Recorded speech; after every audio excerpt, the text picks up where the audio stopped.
Lundi 24 mai 2021, nouvelle semaine, première convocation du tribunal de l'actualité, votre émission d'analyse de décryptage. Merci à vous qui nous suivez sur les antennes des médias leaders Trui TV et Watt FM. Vous le savez, nous sommes également accessibles en streaming sur Facebook et en replay sur YouTube. Je suis Adams Khaled Ouedraogo, président de ce tribunal. Bonjour monsieur les juges. Oui, bonjour président, bonjour juge Vara, bonjour madame, monsieur. Bonjour juge Bougma, bonjour président, bonjour auditeurs et téléspectateurs. Nouvelle réforme en cours dans le système éducatif au Burkina Faso, c'est le sujet à relayer pour cette première convocation de la semaine. Une question d'actualité sur laquelle nous aurons le regard des parents d'élèves, un des maillons essentiels de la communauté éducative au Burkina Faso. Et à la barre ce matin, nous avons Hector Ardan Ouedraogo, il est le président de l'UNAPSB, l'Union nationale des parents d'élèves du poste primaire, du secondaire et du supérieur du Burkina Faso. Bonjour monsieur Ouedraogo. Bonjour à vous. Alors le temps d'antenne sera consacré justement à la crise, comme on l'a dit, liée aux réformes engagées au niveau du système éducatif, mais ça sera après cette première virgule.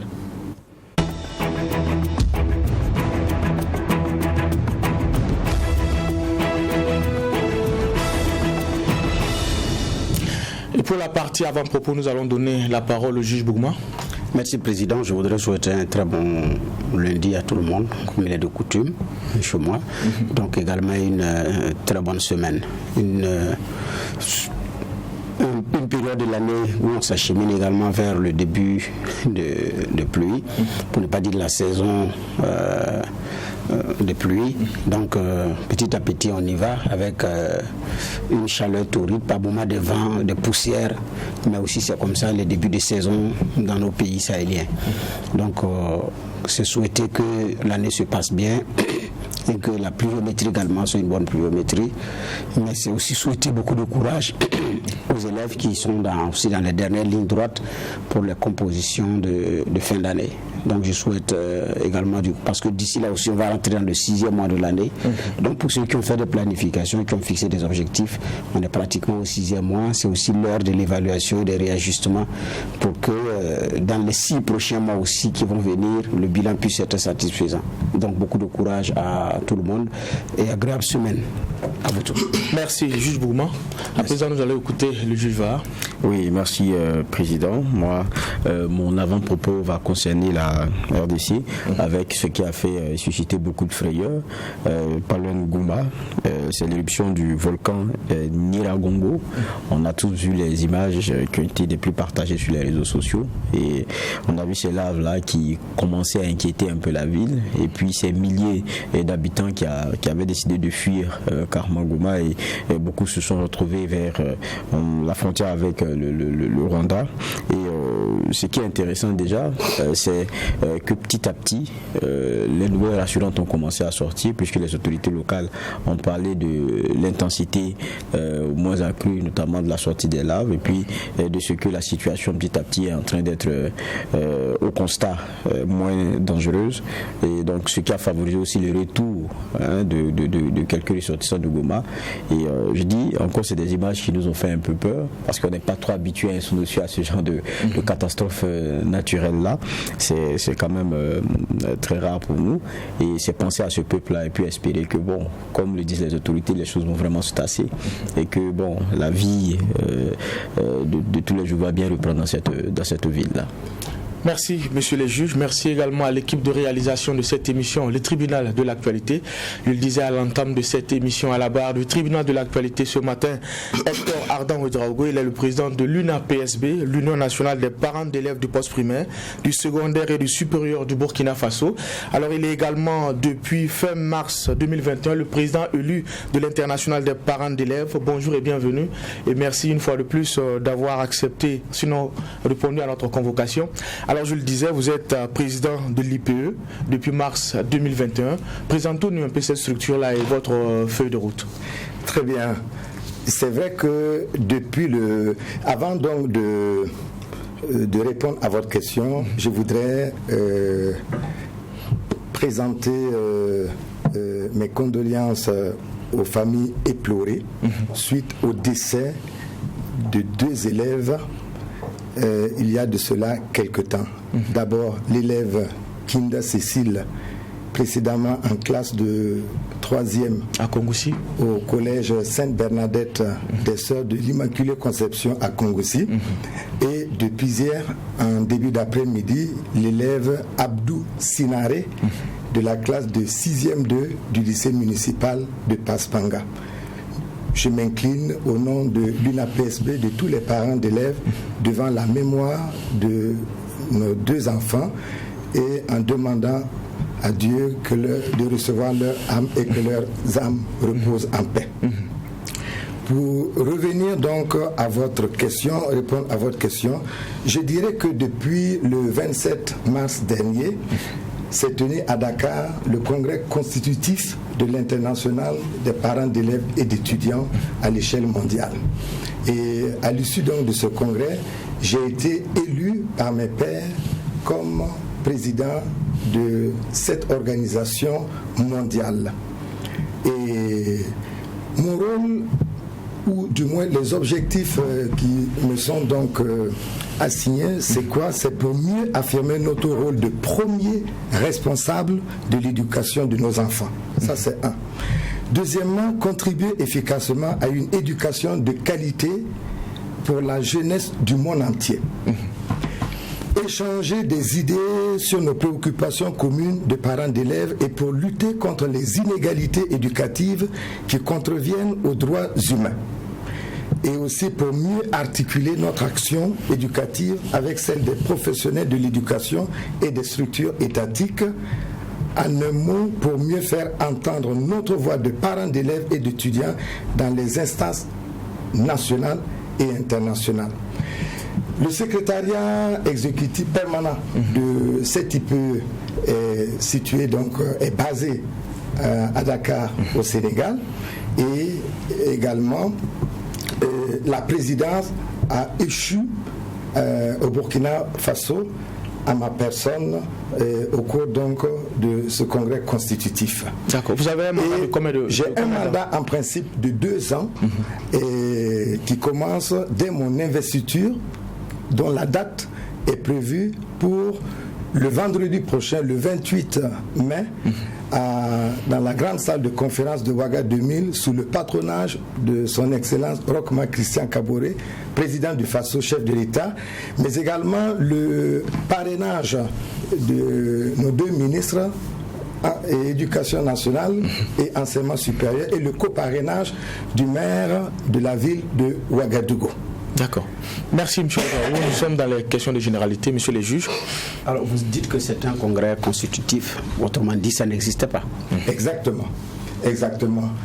C'est un congrès constitutif. Ça veut dire clairement que ça n'existait pas.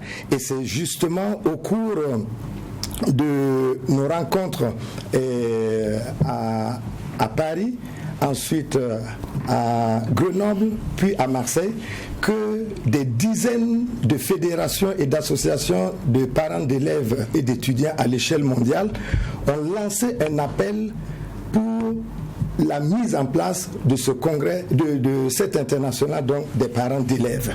Et c'était donc le 18 novembre, le 18 novembre 2018. La dernière rencontre, c'était à cette date-là à Grenoble, et on a décidé effectivement d'asseoir l'international des parents d'élèves et d'étudiants pour les objectifs que je viens donc de vous décliner tantôt. Voilà.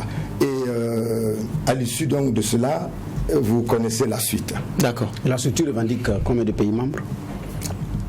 La structure, lorsque nous nous sommes retrouvés à Dakar, nous étions donc plus d'une trentaine de pays en présentiel et en distanciel, plus de 70 pays. Donc, ça fait plus d'une centaine de pays à l'heure actuelle qui ont donc signé l'appel à la mise en place donc, de l'IPE. D'accord. Juge Var. Bon, je n'aurais pas de questions de généralité. D'accord. Alors, peut-être vous êtes aujourd'hui à la tête d'une structure internationale, alors qu'en interne, il y a un débat sur justement la question même de l'existence de cette structure-là. Alors, beaucoup reviennent sur un certain nombre d'éléments qui sont évoqués, notamment l'adhésion de fait de tous les parents d'élèves à cette structure-là, la question des cotisations qu'on trouve souvent exorbitantes et même la question de la gestion de ces fonds-là. Alors, est-ce que vous comprenez aujourd'hui le débat autour de la création, sinon de l'existence des APE et puis la nécessité de réformer ces structures-là?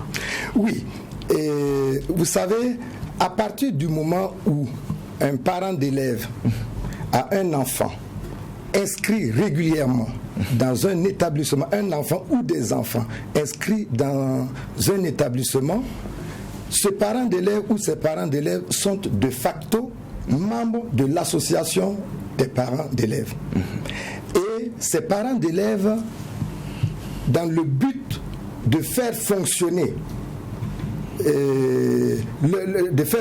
donc l'établissement et surtout pour que leurs enfants aient une bonne éducation, une éducation de grande qualité, mettent en place donc un bureau de l'association des parents d'élèves. Et je dis toujours que les parents d'élèves ont les bureaux APE qu'ils méritent. Ça veut dire quoi? Ça veut dire que si vous mettez en place un bureau bancal, mais vous en êtes pleinement et entièrement responsable. Donc, vous devez mettre en place un bureau APE qui fonctionne normalement, dont le rôle fondamental est la défense des intérêts moraux et matériels donc, des élèves pour une bonne éducation et pour eux. Et alors, lorsque le bureau est mis en place, nous avons donc ce que l'on appelle les cotisations statutaires, ordinaires statutaires, qui sont donc de l'ordre de 5 000 francs CFA et dont la clé de répartition est la suivante. Vous avez 60% donc de ces cotisations ordinaires, 60% des 5 000 francs CFA qui sont donc dédiés à l'APE, au fonctionnement donc de l'association donc des parents d'élèves. Et vous avez 40% qui sont donc de l'argent, qui constitue de l'argent fraîchement remis au conseil de gestion, le COGES, et 5% des 60% reviennent en principe, devraient revenir en principe à l'Union nationale des parents d'élèves et d'étudiants, mais également à la coordination régionale des APE du centre. Ces deux structures. Et malheureusement, qu'est-ce que l'on constate? On se rend compte que ces cotisations ne sont pas régulièrement reversées, ce qui fait que, du coup, il y a que la fêtière ne peut malheureusement pas fonctionner, puisque les 5% des 60% qui vont à la coordination régionale et de façon équitable, donc 2,5% d'une part et 2,5% de l'autre part, voilà, devrait donc nous permettre de fonctionner. Malheureusement, ce n'est pas le cas. Et ce que je dois rappeler, les 60% des cotisations ordinaires qui vont à l'association donc des parents d'élèves permettent donc de faire fonctionner en réalité certaines donc la prise en compte des infrastructures au niveau donc des établissements, en l'occurrence les tables bancs. Vous avez également les frais de vacation qui sortent donc de là-bas.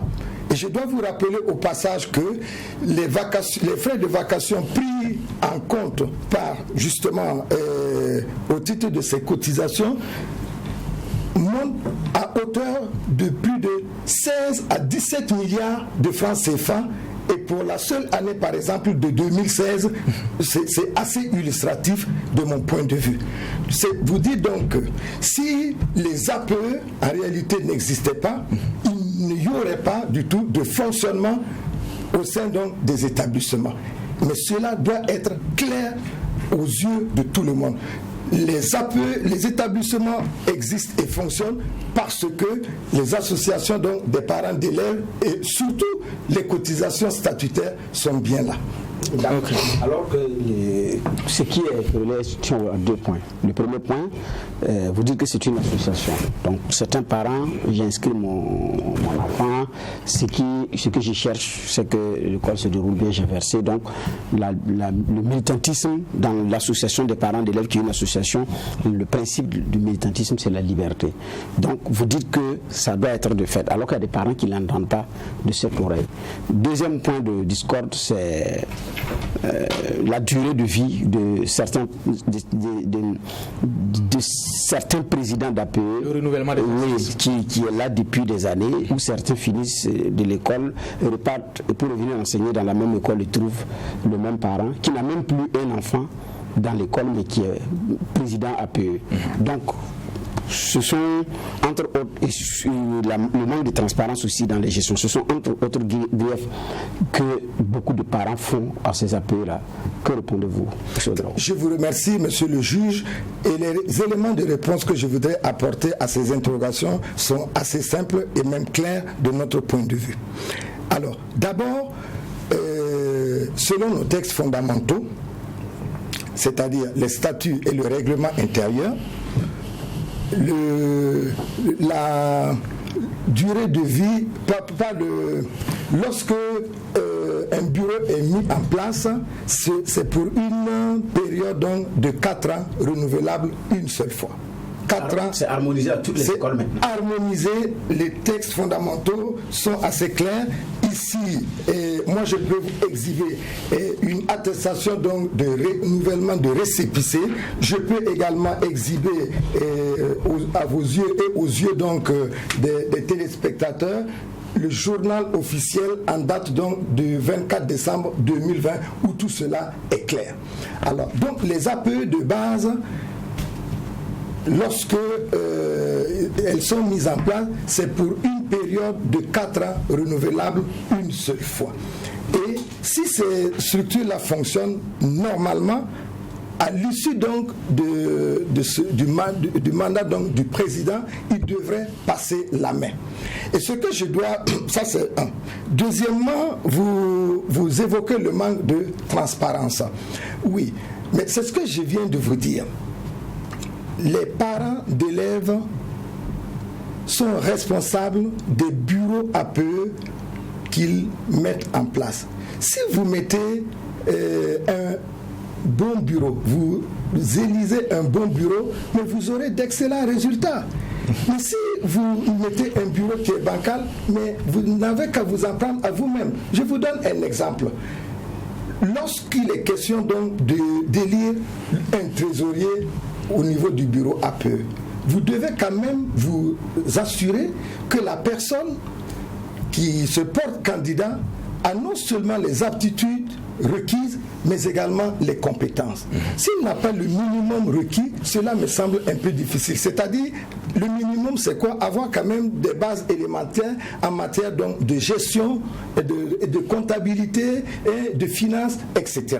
Donc, c'est aux parents d'élèves qui sont de facto membres donc, du bureau APE, membres donc de l'association des parents d'élèves au sein de l'établissement, qui devraient en principe avoir un regard critique quant à la mise en place donc, de ces bureaux APE-là. Et donc, vous voyez, pour revenir donc à la question de transparence, comme je le disais tantôt, je vous ai donné la clé de répartition. Et je vous ai dit que si les choses fonctionnaient comme elles devaient l'être, aujourd'hui, personne n'aurait donc de problème. L'UNAPSB n'aurait aucun problème de fonctionnement. Malheureusement, ce n'est pas le cas. Et je rappelle au passage que les 60% dont on dit que les 5% sont répartis entre la coordination régionale des APE du centre et l'UNAPSB, en réalité, ça ne fonctionne pas très bien. Et les 60%, je vous l'ai dit et je vous le rappelle, sont dédiés en réalité à la construction de parkings, à la construction d'infrastructures au sein des établissements, au paiement des frais de vacation. D'accord? Vous savez très bien que nous avons parfois des enseignants on n'a pas suffisamment d'enseignants dans certaines matières, notamment sciences physiques, mathématiques, etc. Et on a parfois recours donc à des professeurs vacataires pour justement prendre en charge donc ces cours au bénéfice donc de nos enfants, de vos enfants, pour ne pas dire des apprenants tout entiers. D'accord. Quand vous avez été à la présidence, quand la photo a été présentée, il y a eu un commentaire, je vous la repose en question. La question c'était de savoir, est-ce que parmi ces papis et ces mamies entre griffes, il y a encore un parent d'élève? Est-ce que vous avez des enfants toujours à l'école? Mais à commencer par moi-même. Moi-même, j'ai ma fille qui est en classe de 6e dans un établissement de la place, ici, dans la région du centre. Moi-même, qui vous parle. Et moi, je suis parent d'élève du collège, et j'étais parent d'élève président du bureau APE du collège Saint-Jean-Baptiste de la Salle. Vous me suivez bien? Et j'ai eu à assumer mes responsabilités de président du bureau APE pendant 2 mandats. Et lorsqu'il a été question donc de passer la main, moi j'ai passé la main sans problème. Et vous pouvez donc le vérifier. Malheureusement, vous avez des personnes mal intentionnées, et ça vous ne pouvez pas empêcher cela, qui racontent parfois des choses. Moi j'ai vu sur les réseaux sociaux, le président n'a même plus son enfant ici, il a ses enfants à l'étranger, oui, dans de grandes écoles, etc. C'est un choix. C'est un choix. À partir du moment où Dieu, je lui rends grâce, m'a donné les moyens d'offrir une éducation de grande qualité à mes enfants, et je leur offre donc, je les inscris dans les meilleures écoles selon donc leurs aptitudes et leurs compétences. Alors, et je dois vous dire encore, le trésorier et les autres membres, chacun de ces membres-là ont encore des enfants, leurs propres enfants ou des filleuls régulièrement inscrits dans ces établissements-là. Et ça, je peux vous le dire, et c'est vérifiable. D'accord. C'est vérifiable. Juge va. Bon, comme vous êtes dans les généralités. Je dois franchement vous le dire, parce que il y a donc des procès par rapport donc qui sont faits à l'endroit donc de ces APE. Et moi, à ma qualité donc de président de la fêtière des parents d'élèves et d'étudiants, je me dois donc de défendre. Et là, je vous le dis de façon claire, je le défends avec beaucoup d'acharnement et avec beaucoup de grande volonté.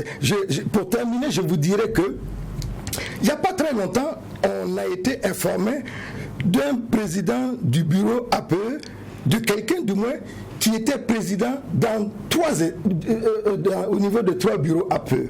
Oh oui. Président au niveau de 3 bureaux. Mais lorsque j'ai eu personnellement l'information, mais j'ai dit que cela n'est pas possible. Vous savez, les gens exploitent malheureusement les failles de nos textes fondamentaux, d'accord? Là-dedans, effectivement, il n'est pas dit qu'on ne peut pas, machin, mais les gens ils exploitent les failles et les utilisent contre nous.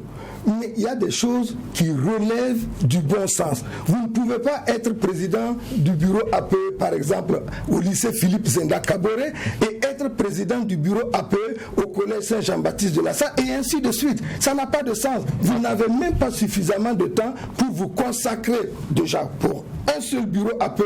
C'est assez prenant. N'en parlons pas donc de 2, voire de 3. Et j'ai dit de façon claire, quand je l'ai appris, j'ai dit de façon claire, j'ai convoqué une réunion extraordinaire et on a mis fin à ça. D'accord. Juge va. On a mis fin à ça. D'accord. Tout à l'heure, quand on vous écoutait, vous disiez que la qualité de l'APE dépend des parents d'élèves La qualité du bureau APE. Du bureau APE, voilà, dépend des parents d'élèves qui constituent donc cet établissement et leur implication. Mais je me dis, il y a aussi quand même votre responsabilité parce que c'est un peu le bras de la collecte, on va dire comme ça, pour ce qui est de l'UNAPSB. C'est un peu ça. C'est exactement. C'est le bras de la collecte. Donc à partir du moment où c'est le bras de la collecte et qu'après par un sharing, disons par un partage, vous êtes financé, vous devriez avoir un regard aussi, parce que ce qui revient très souvent pour beaucoup de parents d'élèves, vous savez, c'est pas tout le monde qui a le temps de s'impliquer de la même façon dans ces bureaux-là, ou d'y avoir forcément un regard. Mais pour beaucoup, c'est qu'on a l'obligation de cotisation par moment, et ça on l'a décrié, où c'est devenu des conditions pour faire sortir des enfants, ça on l'avait décrit, mais après ces cotisations, on a l'impression que c'est devenu le boulot de certaines personnes. Ce que vous dites, je comprends parfaitement, mais ce que vous devez savoir, et ça c'est une responsabilité de chaque parent, d'avoir un regard dans le fonctionnement de l'APE, de son établissement et au-delà de ça, de la vie scolaire de l'établissement. C'est fondamental. Vous ne pouvez pas, la vie du parent ne consiste pas à aller inscrire son enfant ou ses enfants dans un établissement et puis c'est tout. Non.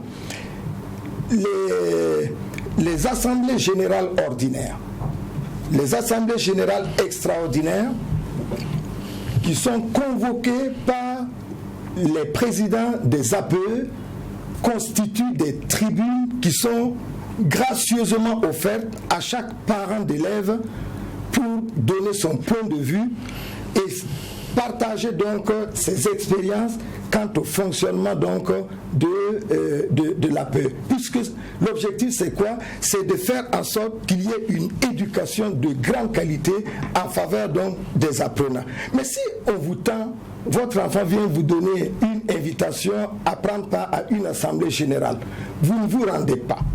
Votre époux, si vous êtes marié, ne s'y rend pas. Alors qu'il y a une possibilité de donner même une procuration et vous ne le faites pas, et ensuite lorsqu'il y a des problèmes, mais vous n'avez qu'à vous en prendre à vous-même. Donc ça veut dire qu'à votre niveau, ce que vous intéresse, c'est ce que les APE ont collecté, vous ont reversé, vous n'avez aucune autre responsabilité. Quand on vous écoute, on a cette impression. Non. Des brebis galeuses qu'il y a, on se dit que bon, vous avez un devoir quand même d'assainir. C'est de ça que je parle. Mais c'est ce que je viens de vous dire. Je viens de vous donner l'exemple de ce président APE là, par exemple, qui appartenait à 3 établissements. Mais si on n'avait pas un regard, on n'aurait pas travaillé à démanteler cela. Il y a un autre cas où un président venait de se faire élire président APE dans un établissement confessionnel et qui s'est encore présenté une seconde fois dans un autre établissement confessionnel. Lorsque j'ai appris ça, j'ai dit c'est pas possible.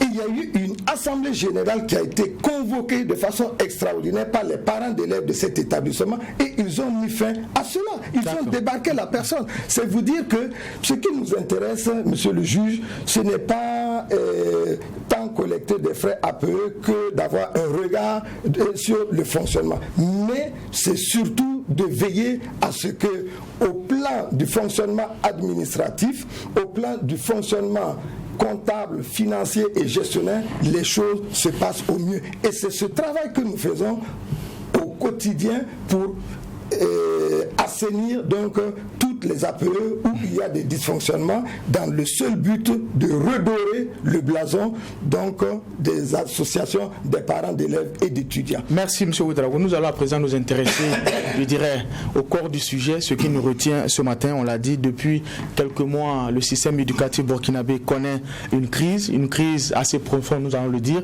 parce qu'en début d'émission, vous parlez justement des cas de décès qui ont été enregistrés dans le cadre de cette crise-là. Alors, il faut dire qu'au début de cette crise, certains élèves ont accusé les parents d'élèves de ne pas prendre position. On parle même de silence coupable. Quelle est la position de l'UNAPSP par rapport à cette crise, par rapport aux réformes? D'abord, je dirais que, et c'est l'adage qui le dit, et j'y souscris pleinement et entièrement, il n'y a pas de vent favorable pour celui ou celle qui ne sait ou ne veut où aller. L'UNAPSB a toujours joué pleinement et entièrement sa partition dans la prévention et également dans la gestion des crises au niveau donc scolaire. Vous voyez, le 15 avril dernier, j'ai animé une conférence de presse. Votre organe était d'ailleurs là-bas. Nous avons donné clairement et sans embâche la position donc de l'UNAPSB suite donc à ces nouvelles réformes en cours. Qu'est-ce que nous avons dit? Nous avons dit que nous avons dit de façon claire que lorsque on a vu donc, on a été donc informé donc de ces nouvelles réformes en cours, qu'est-ce qu'on a dit? On a dit que c'est une composante du programme donc du chef de l'État pour son mandat 2020-2025. Et cela dans son chantier numéro 6, dont la thématique est assez claire, asseoir l'économie du savoir et bâtir l'école de demain. Alors, nous sommes rapprochés plus de 4 fois du MENA-PLN pour avoir un éclairage par rapport aux implications éventuelles qu'apporteraient donc ces réformes. Vous savez que, en ce qui concerne le baccalauréat, il s'agit d'un arrimage avec le ministère de l'Éducation nationale, de l'alphabétisation et de la promotion des langues nationales, faisant donc du baccalauréat le diplôme de fin du second cycle. La question était la suivante. Qu'est-ce qui doit advenir en post-baccalauréat? Nous avons posé la question de façon claire au MENA-PLN et à l'enseignement supérieur. Le MENA-PLN nous a assuré que, après le baccalauréat, il n'y aura pas donc de test d'entrée à l'université. Parce que ce qui fait peur aux élèves, en réalité, c'est ça. Que ce ne soit donc limitatif, voilà, que leur accès à l'université ne devienne caduque. Et là, nous avons reçu une réponse du MENA-PLN qui nous a dit donc qu'il n'y aura pas de problème. Et de l'autre côté aussi avec l'enseignement supérieur. Et d'ailleurs, nous avons eu cette assurance que pour la session 2021, ça n'allait pas donc, les réformes n'allaient pas donc impacter cette session de 2021, mais plutôt à l'échelle, à l'horizon 2022, la session 2022. Et nous avons poursuivi donc dans notre quête d'avoir de plus amples informations. Et voilà, on nous a dit que là où il y a des tests, notamment l'IBAM par exemple, les tests existent. Avant donc ces réformes-là, il y aura toujours des tests. Et du reste, nous avons dit ceci lors de notre conférence de presse, que nous prenons acte donc de ces nouvelles réformes et nous attendons donc de voir le décret qui sera pris portant organisation donc du baccalauréat. Et si nous nous rendons compte qu'il y a donc des déviances par rapport donc à ce qu'on nous a dit, nous allons donc prendre acte. Ce que je dois vous dire, c'est qu'après tout ça, il y a eu une conférence qui a été co-animée par les deux ministres en charge de l'éducation nationale et de l'enseignement supérieur, et un éclairage également a été apporté par rapport à ces nouvelles réformes. Nous avons tout suivi et nous disons que nous suivons avec beaucoup d'attention et avec grand intérêt ce qui se passe. Et nous avons reçu personnellement, l'UNAPSB a reçu personnellement les délégués des élèves. Sur les 18 organisations, nous en avons reçu 14. Nous avons échangé avec eux pendant plus de 4h30 d'horloge. Nous les avons écoutés. Nous les avons entendus. Et nous leur avons dit, vous êtes nos enfants, les soucis, les inquiétudes que vous avez, nous, en tant que vos parents, nous les partageons pleinement et entièrement, et nous allons donc suivre ces réformes-là, et s'il y a un quelconque souci, nous allons donc aviser. Du reste, en ce qui concerne donc le post-baccalauréat, l'accès à l'université, dans les universités publiques, il n'y aura pas donc de problème, et nous vous assurons. Ne vous inquiétez pas, nous suivons, et opportunément, s'il y avait donc une évolution qui ne soit pas en faveur donc de ce que nous souhaitons, nous allons aviser. Ça, c'est notre rôle en tant que parents d'élèves, en tant qu'éducateurs. Et c'est ce que nous avons toujours fait, et nous continuerons donc de le faire. Apparemment, cette sortie n'a pas rassuré les élèves puisque la crise a continué. Oui, lorsque effectivement nous les avons rencontrés, mais nous avons terminé par une photo de famille et les élèves nous ont dit qu'il n'y avait vraiment pas de problème. Et d'ailleurs, ils devaient nous revenir avec une liste de certains de leurs camarades qui avaient donc été blessés, qui avaient eu des soucis. J'ai attendu cette liste-là, malheureusement, jusqu'à ce que j'apprenne effectivement les jours qui ont suivi ce qui s'est passé. Et je suis rentré en contact avec les responsables en question pour leur dire mais qu'est-ce qui se passe? Je suis rentré, je joue mon rôle de père. L'UNAPSB joue son rôle de parent. Et nous avons voulu en savoir davantage. Nous leur avons dit mais on ne comprend pas. Nous vous avons reçu, nous vous avons écouté, nous vous avons entendu. Vous nous avez promis qu'il n'y aurait pas donc de problème. Et qu'est-ce qui se passe avec ce que nous venons de voir? Les spectacles que nous voyons, ça veut dire que vous ne nous avez pas écoutés. Exactement. Et les violences qui ont suivi, notamment au lycée Nelson Mandela, nous-mêmes nous sommes déportés là-bas, où le proviseur a été donc séquestré, la conseillère principale d'éducation a été séquestrée, d'accord, pendant donc des heures, et ont eu par la suite leur salut, grâce donc à des agents de sécurité qui étaient donc là sur les lieux. Et le spectacle que nous avons vu au lycée Philippe Zenda Kaboré était hallucinant. Nous avons condamné avec la dernière énergie ce que nous avons vu, qui n'était rien d'autre qu'une vision cauchemardesque qui s'offrait réellement à nous. On l'a condamné de façon ferme et nous avons dit que il y a des instances pour revendiquer, il y a des instances qui s'offrent à vous pour présenter votre plateforme, mais la violence pour nous n'a jamais été la solution pour résoudre un problème, pour résoudre une crise, parce que la violence engendre la violence. Et nous travaillons, nous avons toujours dit que le dialogue, la communication ont toujours été les seules armes les plus efficaces pour se comprendre dans la vie, et c'est ce que nous faisons quotidiennement et c'est ce que nous continuerons donc à faire avec toutes les parties prenantes au niveau donc de la communauté éducative. Oui, quand le ministre Waro était ici vendredi, il a dit que cette réforme a été le fruit d'un large consensus.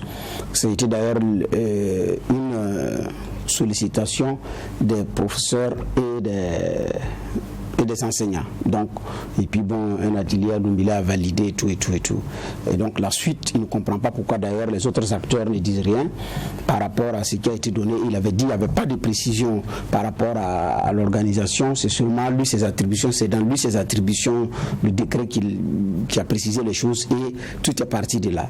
Alors, est-ce que vous avez été associé à cette révision, à cette réforme au niveau au début? Je vais vous dire.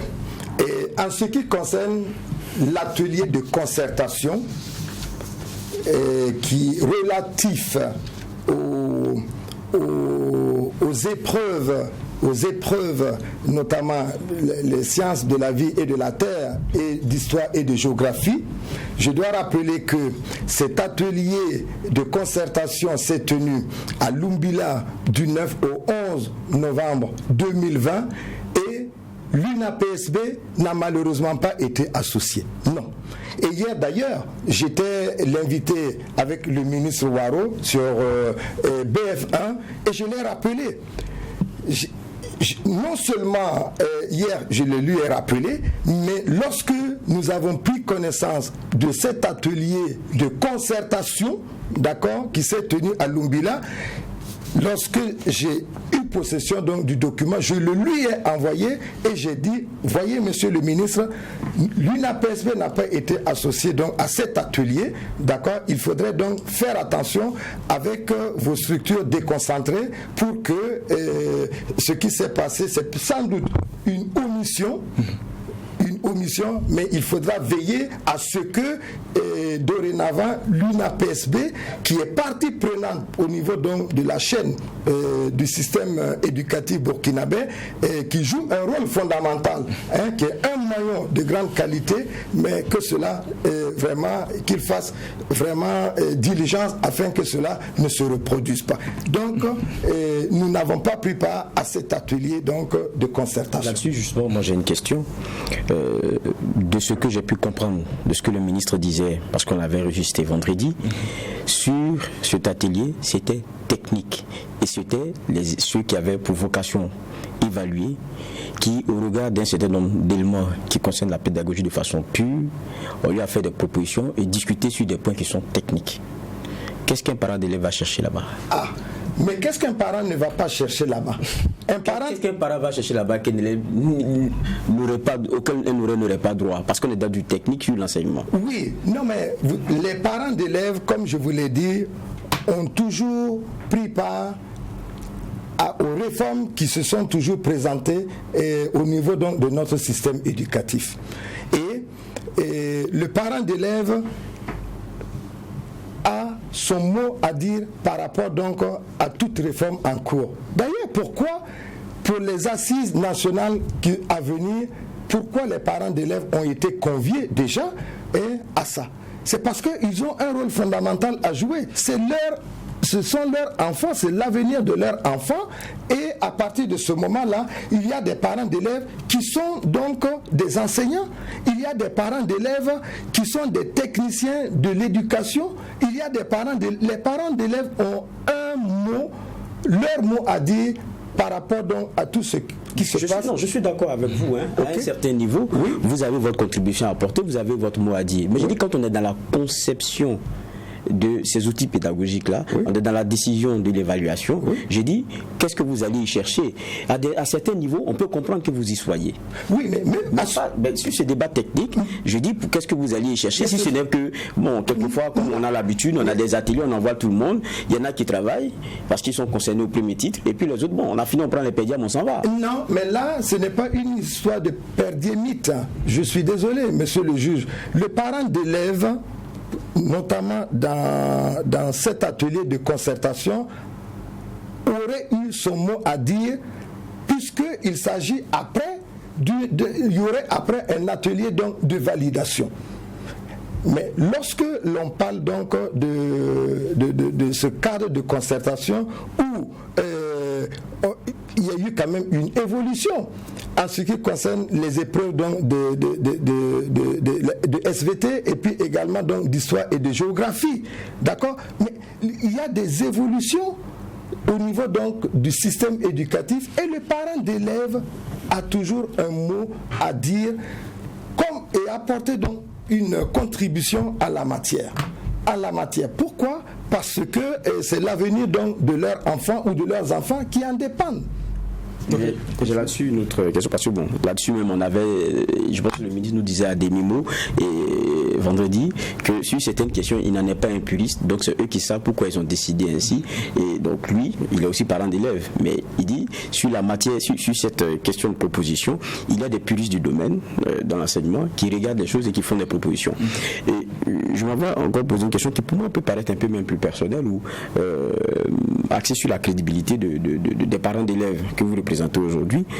Il y a des rencontres avec les élèves, ils vous disent ok on va cesser, et puis le lendemain ça continue. Est-ce qu'ils ont confiance en vous? Mais là se pose, vous voyez, la responsabilité des parents au niveau donc en ce qui concerne donc l'éducation de leurs enfants. Vous savez, l'éducation, comme je l'ai toujours dit, commence au niveau de nos cellules de base, de nos cellules familiales, et se poursuit au niveau donc de nos écoles, de nos établissements, de nos universités. Ce que l'enfant reproduit dehors, c'est exactement ce que vous êtes en réalité. Si vous contribuez à donner une éducation de grande qualité, vous aurez un enfant qui va également propager donc ces grandes valeurs-là, non seulement au niveau de la famille, mais au-delà de la famille. Vous savez, lorsqu'on parle d'éducation, mais tout le monde se dit éducateur.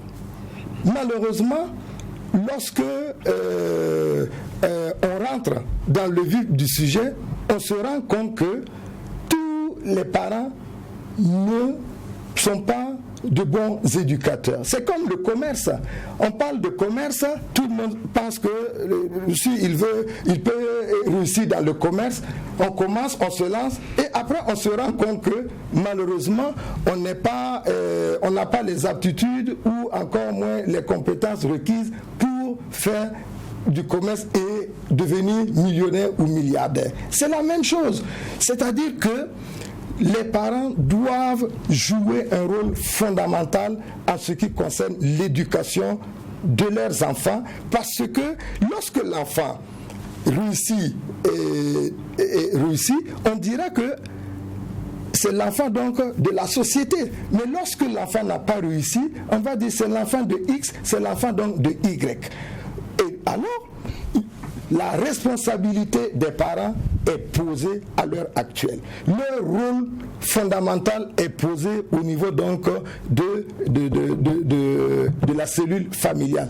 Les uns et les autres courent de toute la journée, ils n'ont pas un regard sur le travail scolaire de leurs enfants, ils n'ont aucun regard sur les fréquentations donc de leurs enfants, et après c'est quand ça devient un peu compliqué qu'on court pour essayer donc de rattraper. Alors que c'est depuis la cellule familiale que les choses devraient donc se passer. Ma seule question avait deux dimensions.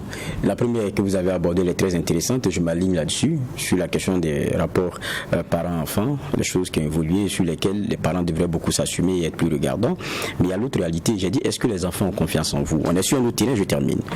On est sur un autre terrain, c'est celui d'une lutte pour des intérêts. Donc on a comme, c'est l'AESO et certains de ses camarades. Et vous les avez reçus en tant qu'une APSB, Union des parents d'élèves. Donc moi je parle de structure maintenant. Et nous on avait je parle sous le contrôle du Red Chef, on avait des journalistes le premier jour lorsque vous deviez rencontrer le ministre, je pense, et puis les enfants à côté ont commencé à la place de l'Europe des Nations Unies, on a tout entendu. Lise, attention, le président des parents d'élèves, là, nous on le connaît, c'est le conseiller technique du maire, c'est le conseiller d'éducation, c'est un gars du pouvoir. Est-ce que lui même il parle pour nous? Il y a tout ça qu'on a entendu. Donc je dis, quand j'ai parlé de confiance, souvent quand on vous écoute aussi dans votre argumentaire, c'est dans le programme du président. Moi quand je ferme les yeux et que j'ouvre les oreilles, une bonne partie de votre argumentaire, j'ai l'impression que c'est à la charge du ministre. C'est le ministre qui devrait le dire.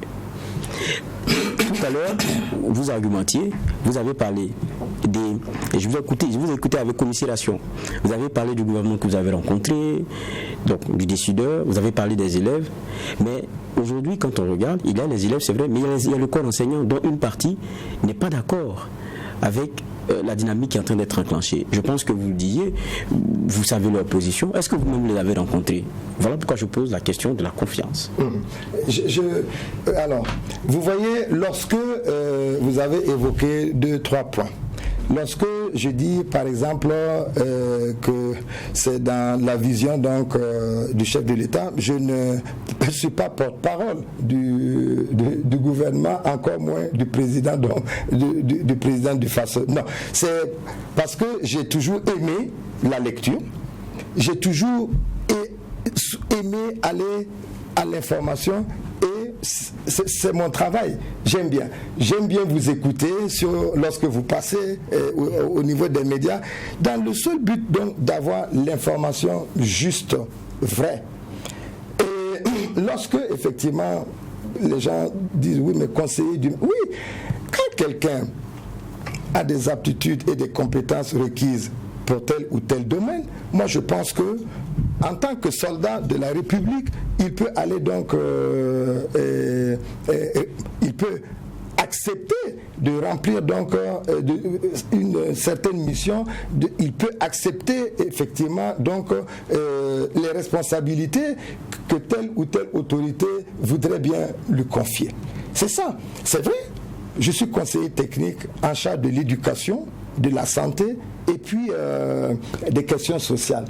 Et je parlais tantôt donc d'aptitude et de compétences. Mais oui, mais on ne nomme pas comme ça, parce que moi je suis socio-anthropologue de santé, je suis consultant, d'accord, indépendant et bien reconnu, régulièrement installé, en privé, d'accord, et lorsque l'on demande donc mon point, et j'ajouterai avec un DSS en affaires internationales. Donc par rapport, on disait conseiller du maire. C'est là ça se soit arrêté, donc c'est un gars du pouvoir. Non, c'est pas un gars du pouvoir. Non, c'est plutôt quelqu'un qui a des compétences reconnues et qui rend service justement à une autorité qui lui a demandé de venir l'accompagner dans sa mission. C'est tout. D'accord, on va permettre à juge de réagir.